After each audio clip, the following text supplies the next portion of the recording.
न्यायपालिका का भी मैं शुक्रिया करूंगी कि उन्होंने संजय जी को जो बेल दिया है, और उनसे उम्मीद करते हैं कि जो मेरे बड़े भाई अरविंद जी, मनीष जी, सत्येंद्र जैन जी है, उनको भी जल्दी ही रिलीज करें। जब तक वो तीनों भाई मेरे बाहर नहीं आते तो हमारे घर में कोई जश्न नहीं मनाया जाएगा। संजय जी के ऊपर काले बादल थे जो आज छट गए।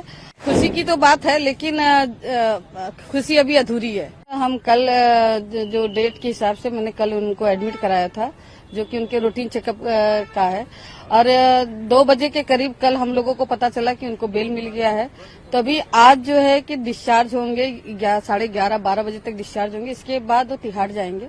उसके बाद वहां से 2 बज सकता है, 3 बज सकता है, वहां से फिर वो रिलीज होंगे। इसके बाद जब वहां से फ्री होंगे तो इसके बाद हम लोग मंदिर दर्शन करने के लिए जाएंगे, कि भगवान का शुक्रिया करेंगे कि उन्होंने इतना बड़ा काम दिया है। और न्यायपालिका का भी मैं शुक्रिया करूंगी कि उन्होंने संजय जी को जो बेल दिया है, और उनसे उम्मीद करते हैं कि जो मेरे बड़े भाई अरविंद जी, मनीष जी, सत्येंद्र जैन जी है, उनको भी जल्दी ही रिलीज करें।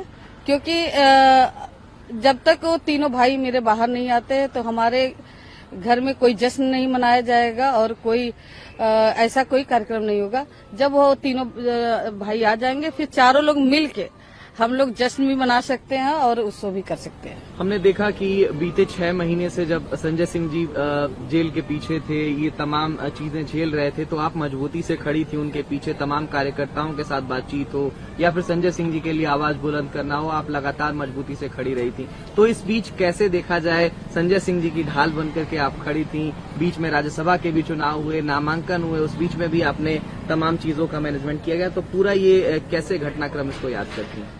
नहीं, ठीक है। एक यूपी में कहावत है कि काले बादल आते हैं फिर वो छट जाते हैं। तो हो सकता है संजय जी के ऊपर काले बादल थे जो आज छट गए, और राज्यसभा में उनको दोबारा मनोनीत भी किया गया और उन्होंने शपथ भी ले ली है। और रही बात राजनीति की, तो जो न्यायपालिका ने जो कल उनको राहत दी है, तो मुझे उम्मीद है न्यायपालिका से कि जो मेरे 3 भाई और हैं उनको भी जल्दी से जल्दी रिलीज करे, राहत दे। जैसे मैं न्यायपालिका का बहुत शुक्रिया करती हूँ।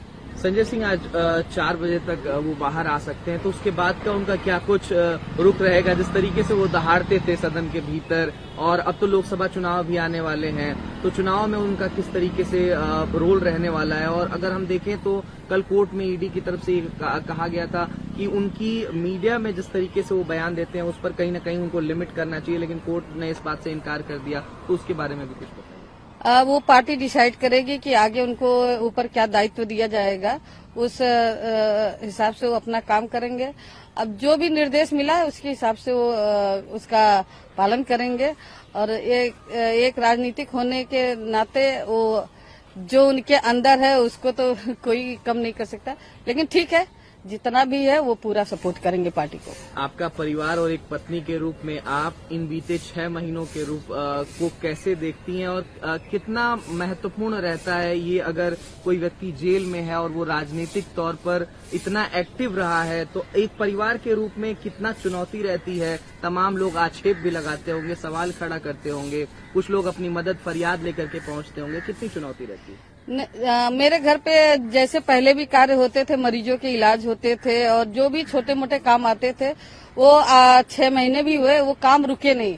संजय जी जेल में भी थे, लेकिन उनकी आत्मा सोशल काम में किसी की मदद करना है, वो वकील के द्वारा किसी न किसी के माध्यम से वो काम को बताते थे और वो काम हम लोग करते थे।